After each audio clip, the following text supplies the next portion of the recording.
नमस्कार, आपण पाहत आहात बहुजन आवाज न्यूज चॅनल। बार्शीतील बोहरे गाव येथे तब्बल 692 किलो गांजा जप्त, उपसरपंच अटकेत।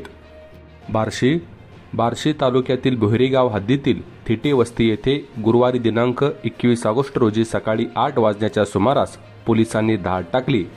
या कारवाईत तब्बल 692 किलो गांजा जप्त करण्यात आला असून जप्त मालाची बाजारातील अंदाजे किंमत 1,38,56,000 रुपये इतके आहे।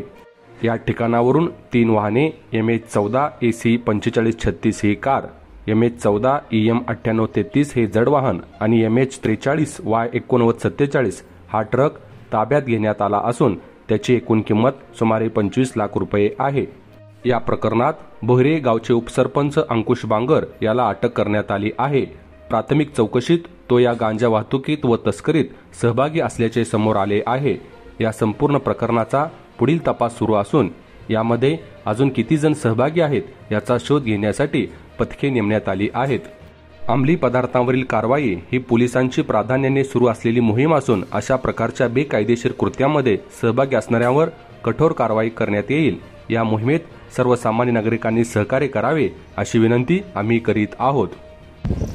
Ashok cycle, SDPO Barshi. आज माननीय पोलीस अधीक्षक श्री अतुल कुलकर्णी साहेब, तसेच अतिरिक्त पोलीस अधीक्षक श्री प्रीतम यावलकर साहेब यांच्या मार्गदर्शनात बार्शी पोलीस स्टेशनच्या हद्दीमध्ये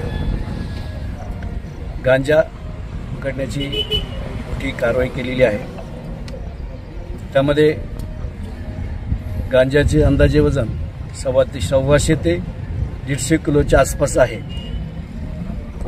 एकूण 2 मोठ्या ट्रक, एक स्विफ्ट कार आणि एक आरोपी यांना ताब्यात घेतलेला आहे।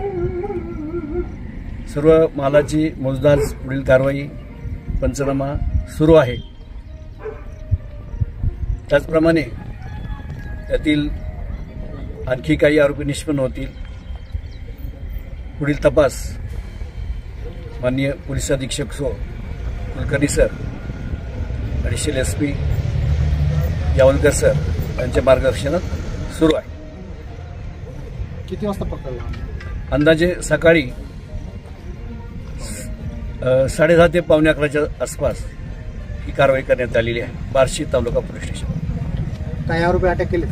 एक आरोपी ताब्यात आहे, बाकी 2 ते 3 आरोपी पळून गेलेले आहेत। आता जो एक आरोपी ताब्यात त्याला सुद्धा पोलीस स्टाफने पाठलाग करून पकडलेला आहे, ताब्यात घेतलेला आहे।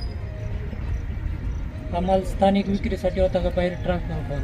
आता तपासात निष्पन्न होईल। आता ते पुढील चौकशी चालू आहे, तपासात ते निष्पन्न होईल। प्राथमिक तपास चालू आहे। ताज्या घडामोडी जाणून घेण्यासाठी आजच बहुजन आवाज न्यूज चॅनलला लाईक, शेअर आणि सबस्क्राईब करा।